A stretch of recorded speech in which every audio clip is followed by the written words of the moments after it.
À sa sortie en 2009, la 458 se retrouve immédiatement dans les livres de l'histoire comme une des plus grandes Ferrari jamais faites. C'est à l'époque le moteur le plus puissant par litre jamais produit, 128 chevaux par litre.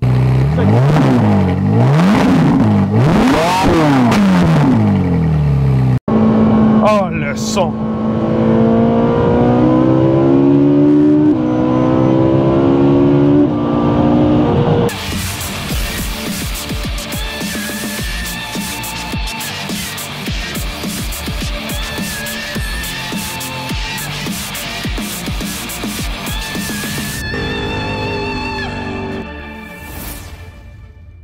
Salut, Charlie Pop pour Car Pop et aujourd'hui, la Ferrari 458 Italia. Une autre journée plate au bureau. Donc, c'est quoi la Ferrari 458 Italia? Ben, reprenons de où est-ce qu'on était rendu avec l'histoire de la Ferrari Modena.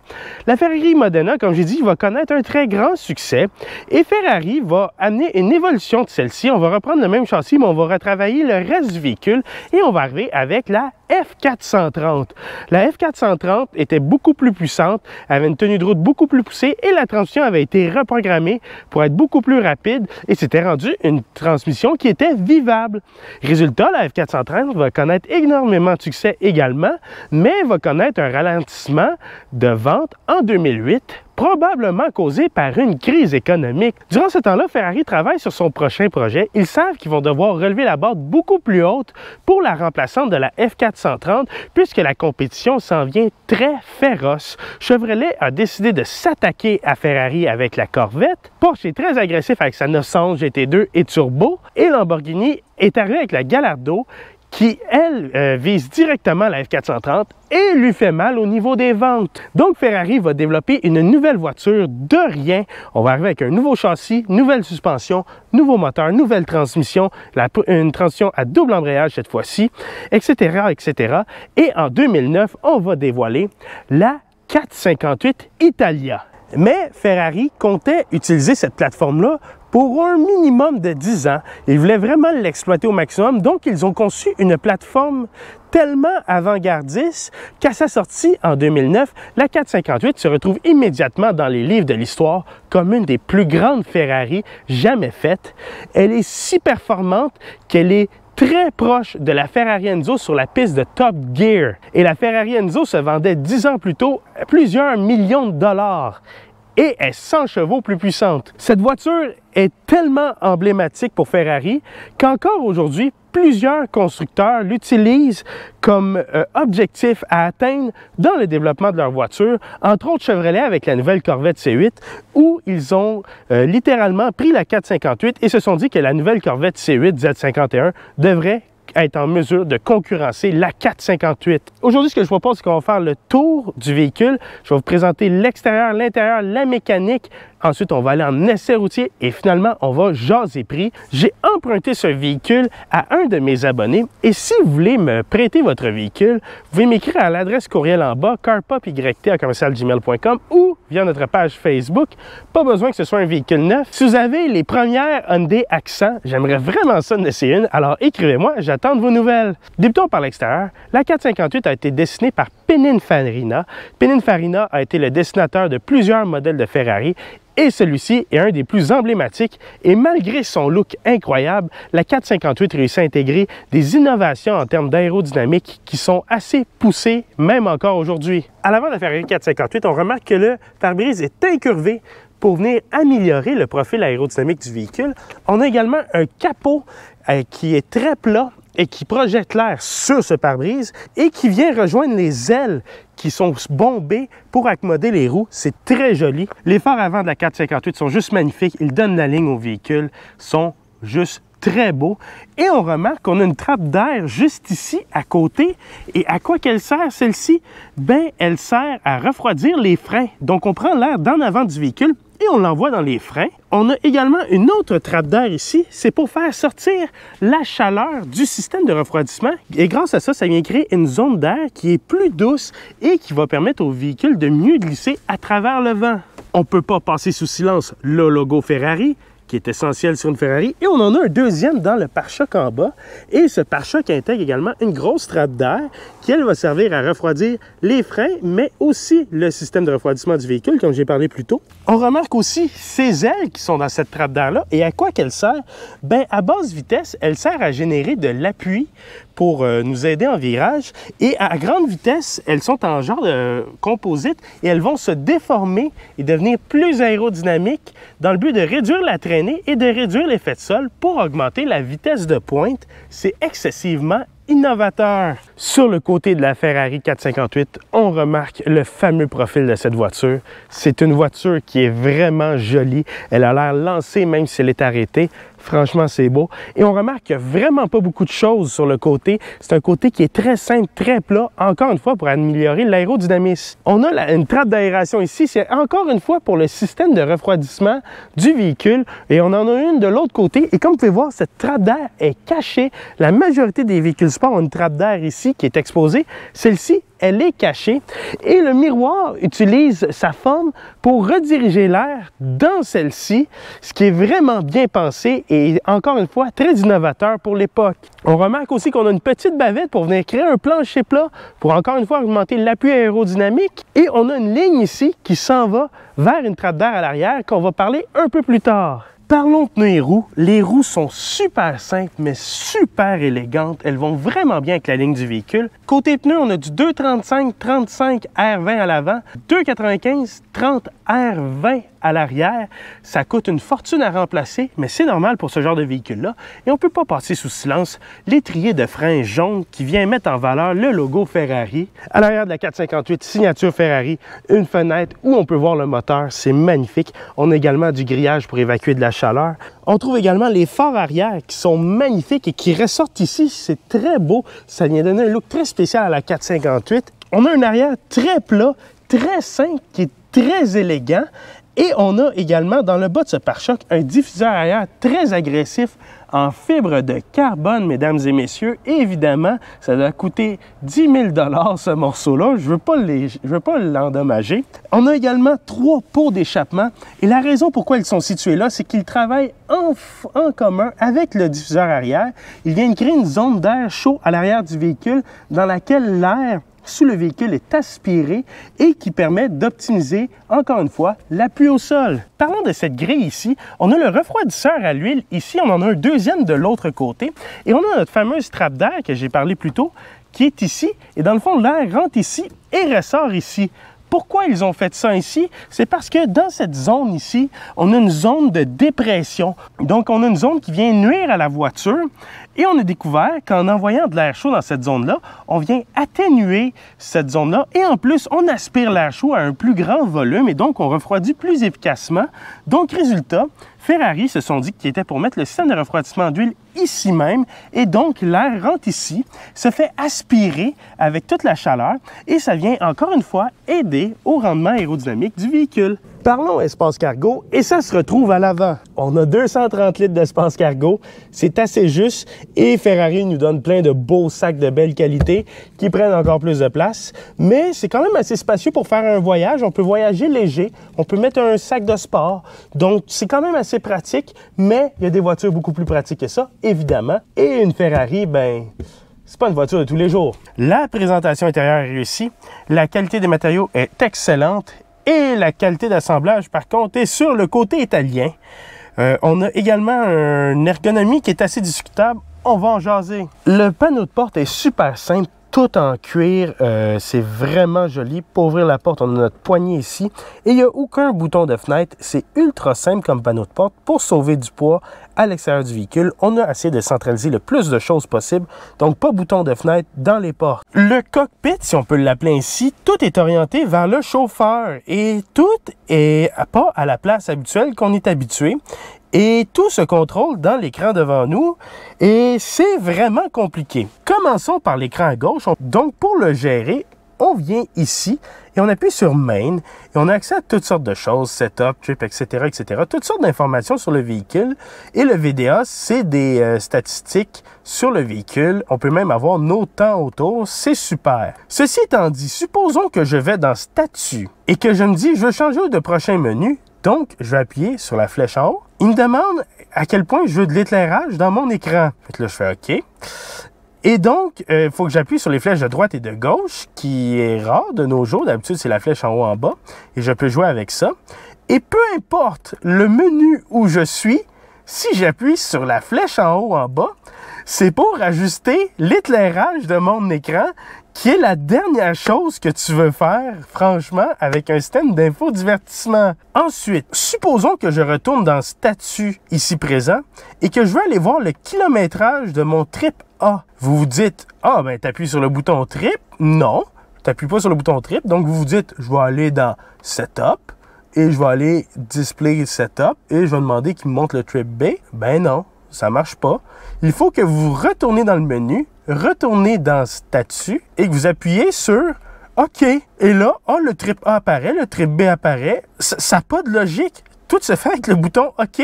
Ça n'a aucune logique. Au centre, tout ce qu'on a, c'est notre indicateur de tours par minute, très joli. Et vous pouvez voir qu'il monte jusqu'à 10 000, mais en fait, la zone rouge commence à 9. Mais par contre, où est la vitesse? C'est le petit chiffre là dans le coin. Question que tu oublies de le regarder. Une chance que c'est pas rapide, une Ferrari, hein? Et pour utiliser l'écran ici, ben, il faut utiliser ceci. D'ailleurs, la qualité de ceci est excellente. Donc, on va dans les menus, on choisit radio, média, phone, ce que vous voulez. Et dans le fond, admettons qu'on prend phone, on peut choisir un téléphone, on peut prendre la radio, on peut prendre la navigation, not available, bon, ça va bien. Média. Et on peut choisir une playlist qui est enregistrée dans le véhicule. Mais bon, c'est encore une fois très archaïque. Donc, pour tout ce qui est gestion de la radio, c'est dans l'écran à droite. Et le système de son joue super bien. On a un système de son JBL, ça joue très bien. Et comme si c'était pas assez compliqué, voici le volant. Superbe volant, se prend super bien en main, super agréable. Le klaxon, pas au centre, il est ici et là. Un choix assez discutable encore une fois, surtout qu'à la piste, on risque de jouer avec ça. Mais en même temps, les Italiens aiment ça avoir le klaxon proche. Également, les clignotants, c'est pas derrière la colonne de direction, c'est sur le volant, ici même. Donc, on appuie sur un bouton, une grosse adaptation.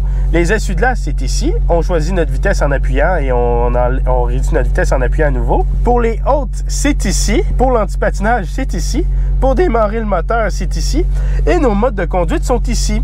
On a pluie, sport, course, course sans aide à la conduite et course avec absolument aucune aide à la conduite. On n'ira pas jouer avec ça.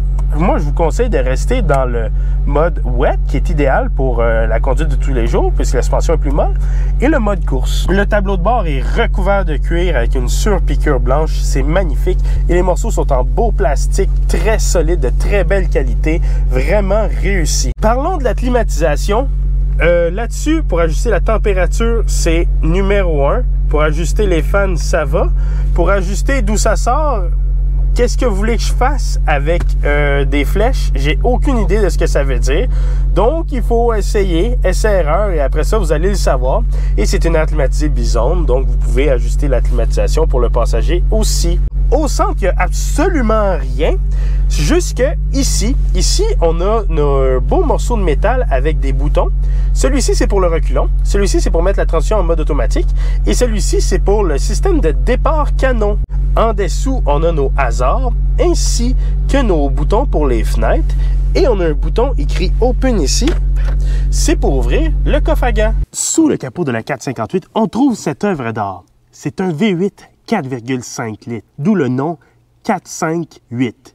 458. Il produit 570 chevaux et 398 livres-pieds de coupe, sans aucun turbo. C'est à l'époque le moteur le plus puissant par litre jamais produit, 128 chevaux par litre.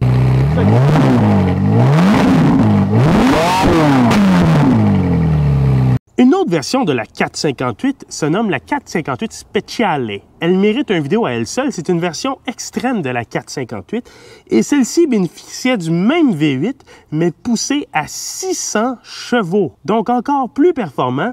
Et la Speciale est plus légère, donc une voiture encore plus relevée. Une seule transmission offerte dans la 458, une transmission à double embrayage à 7 rapports. Et malheureusement, la 458 n'a pas eu le droit à une boîte manuelle, ce qui fait que la F430 est la dernière Ferrari à V8 centrale équipée d'une boîte manuel. On a un châssis en aluminium de type spatial avec beaucoup de pièces extrudées. On a également une suspension à double triangulation à l'avant, multibras à l'arrière et on a des gigantesques freins en carbone céramique. Question de freiner plus et d'être plus léger. Et question que ça coûte 40 000 $ remplacer les freins. D'ailleurs, les coûts d'entretien pour cette voiture-là, j'ai pas besoin de vous cacher que c'est très dispendieux. Comme j'ai dit, la 458 est considérée comme une des Ferrari les plus iconiques de l'histoire. Alors, j'ai vraiment hâte de la conduire et c'est ce qu'on va faire dès maintenant. Conduire la Ferrari 458. Tout d'abord, je vais faire comme mon essai de la Ferrari 360 Modena. Je vais vous dire ce que j'aime pas. Donc, premièrement, ce que j'aime pas, c'est l'ergonomie du véhicule. J'en ai parlé durant ma présentation de l'habitacle. L'ergonomie est terrible. Ça n'a pas de logique. Il n'y a aucun véhicule que c'est comme ça. Les clignotants, c'est des boutons. Je veux dire, j'aime pas ça. J'aime pas ça, ça m'écoeure. Mais bon, j'aime pas ça. Ensuite, qu'est-ce que j'aime pas? La position de conduite est un peu spéciale. J'ai pas l'impression d'être dans une position aussi élancée qu'à l'habitude. J'ai l'impression d'être pas coincé, mais assis en petit bonhomme dans l'auto, ce qui est un peu particulier. Ça m'encourage pas à avoir une conduite dynamique. Ensuite, le banc, je rentre pas dedans. Je suis trop large pour le banc. Donc, je suis pas très confortable. Et c'est ça, je suis pas confortable dans le banc. Maintenant, parlons du positif. Tout d'abord, la visibilité. Excellente à l'avant, on voit super bien sur les côtés aussi. À l'arrière, c'est correct. C'est assez surprenant la visibilité qu'on a pour un véhicule de ce type-là. La plupart de ces véhicules-là, on voit rien, mais dans la 458, on voit super bien. Ensuite, parlons des sonorisations. Les sonorisations est correcte. Ça ressemble à une voiture entrée de gamme, exemple une Corolla Civic, sans plus. C'est correct, mais c'est pas le but de l'expérience. Le but, c'est d'offrir un plaisir de conduite. Et là-dessus, ben, on va s'en parler dans quelques instants. Maintenant, conduite de tous les jours, j'ai la voiture en mode pluie, donc la suspension est plus souple, c'est le mode confort de la 458. Et on sent quand même les bosses, mais ça demeure une voiture confortable. Également, on entend très bien le moteur et la direction est très rapide. Et donc, même en conduite de tous les jours, on a du plaisir et on sait qu'on conduit quelque chose de spécial. Tu sais, je le dis souvent sur certains véhicules, on n'a pas l'impression de conduire quelque chose de spécial en mode confort. Bien, dans la 458, on a tout le temps l'impression de conduire quelque chose de spécial. Le moteur se fait entendre. Il suffit juste de faire une petite accélération comme ça. Je veux dire, c'est tellement excitant. Juste une petite accélération. Là, on est passé de 2000 à 2500 tours minute pour vous donner une idée, là. Hop! Je veux dire, le son est incroyable. L'expérience de conduite est vraiment tripante, même en conduite normale. En mode sport, la suspension se durcit un peu plus. On garde le même poids dans la direction, mais on a une voiture qui est un peu plus prête à bondir. La transition et le moteur répondent plus rapidement aussi. Et en mode race, ben, la suspension devient un peu plus raide. La direction devient une petite affaire plus lourde, mais pas plus. Et on sent vraiment plus la route en mode race. Direction, j'ai jamais eu une direction aussi précise et rapide dans une voiture. On fait juste ça comme ça et c'est assez pour faire un virage tellement ça tourne. La direction est d'une rapidité incroyable. Le poids, pas trop lourd, pas trop léger. Je trouve qu'on a un super bel équilibre. Avec l'aplomb qu'on a dans cette direction-là, on a vraiment réussi à travailler une direction exemplaire. C'est sans reproche là-dessus. En conduite de tous les jours, moteur, transmission travaille super bien. C'est très doux. C'est assez surprenant pour une des premières DSG. Quelquefois, elle donne des petits coups. C'est peut-être dû à l'usure des embrayages. Ça se peut. Mais elle travaille super bien et elle est quand même très rapide. Maintenant, j'aurais beau vous parler de à quel point c'est une voiture qui est conviviale pour la vie de tous les jours. 458, on met ça en mode race et c'est là que ça se passe. En mode race maintenant.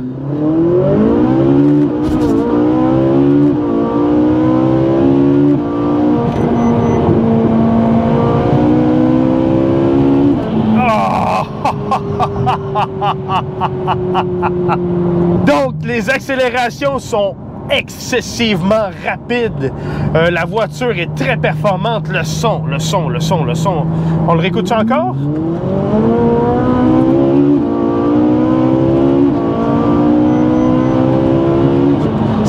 C'est une fusée, mesdames et messieurs. Une fusée, cette voiture. En ligne droite, la voiture est excessivement excitante. On est plombé au sol. La suspension arrière devient molle. On sent la voiture s'écraser et elle se propulse à l'avant avec une adhérence incroyable. C'est tellement, mais tellement excitant, cette voiture-là. Même si c'est pas une manuelle, j'ai un plaisir fou. La transmission, vous appuyez sur la palette et elle change immédiatement. Aucun délai. On utilise des fils en fibre optique pour envoyer le signal à la transmission pour qu'elle change comme ça. C'est excessivement rapide et c'est addictif. Oh, le son!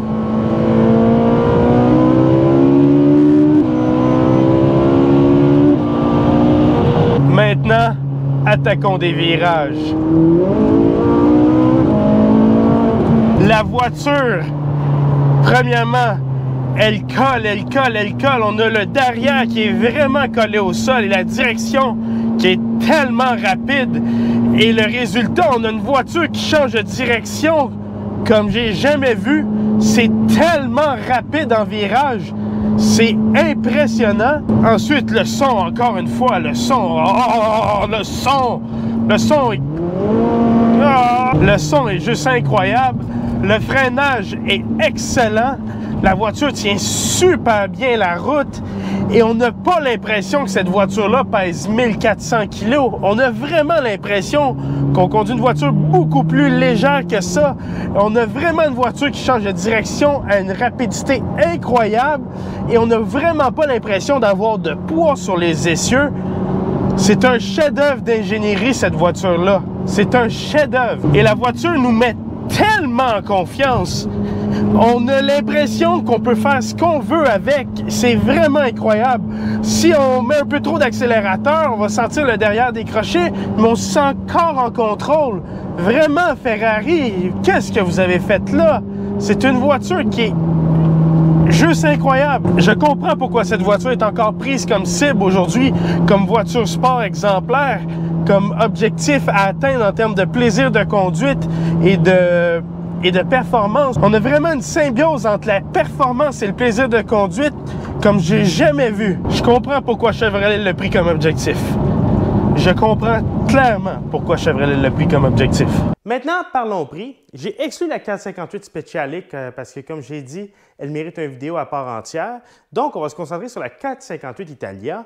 Il n'en fabrique plus, donc on a notre fameuse échelle de voitures usagées. Et on va commencer par les 458 Batté. Batté, c'est des 458 en très mauvais état, qui fonctionnent à peine, qu'on peut s'en servir, qui sont restaurables, mais qui ont besoin de beaucoup d'amour. On va payer environ 150 000 canadiens pour cette voiture-là. Donc, c'est quand même assez dispendieux. Il faut se préparer à mettre la main dans la poche pour la remettre en bon état. Maintenant, les missiles, 200 000 environ. Ça dépend de l'état qu'il y en a. Ça peut monter jusqu'à 250 270 000 Ça dépend du kilométrage et de l'état qu'elles ont, dans le fond, et des réparations à faire. Ça peut coûter assez cher à réparer, encore une fois. Les pièces sont dispendieuses. C'est Ferrari. Usure normale, 300 000 C'est là que j'irai, encore une fois, parce qu'on peut s'en servir. Donc, 300 000 pour une 458 Italia, ça vaut la peine à mon avis. C'est la catégorie qui est le plus intéressante. Bien maintenue, ça c'est des voitures showroom en état parfait. 350 000 c'est assez dispendieux. Ça vaut encore une fois la peine. On peut s'en servir. C'est très intéressant. Et finalement, les collections, 400 000 ne touchez pas à ça. Ça ne sert à rien. C'est une voiture qui a été achetée neuve et stationnée. Je ne verrai pas pourquoi on paierait 400 000 pour commencer à la rouler, avoir une dépréciation, qu'elle commence à briser. C'est une voiture qui est faite pour être utilisée et appréciée à son plein potentiel et non pour être stationnée dans un garage. Au final, qu'est-ce que j'ai pensé de la 458 Italia? C'est une voiture qui est tout simplement incroyable. C'est dur de croire que cette voiture-là a 15 ans aujourd'hui. C'est incroyable comme voiture. J'en reviens pas comment c'était enivrant à conduire et je souhaite pouvoir la reconduire à nouveau. On comprend immédiatement pourquoi c'est devenu un icône chez Ferrari. Cette voiture-là est venue changer la donne et beaucoup de gens la regardent comme voiture de rêve aujourd'hui. Ça se pourrait qu'avec le temps, ces prix-là augmentent encore. 300 000 pour une usure normale, c'était le prix d'une neuve. Donc, je ne sais pas si vous réalisez, mais cette voiture-là a eu 0% de dépréciation pour une usure normale, ce qui est assez impressionnant, merci. Donc, vous voyez que je me réserve un peu peu sur la conclusion de la 458, c'est parce que le prochain vidéo, c'est le match comparatif entre la Ferrari 458 Italia, le maître, et la Corvette C8, l'élève, que dans le fond, Chevrolet, comme j'ai dit dans ma vidéo, c'est basé sur la 458 pour développer la Corvette C8. C'était leur objectif, égaliser la Ferrari 458. Et donc, ce match comparatif-là va nous dire où est-ce qu'on est un par rapport à l'autre et on va déterminer quelle est la bébelle de l'année sur CarPop.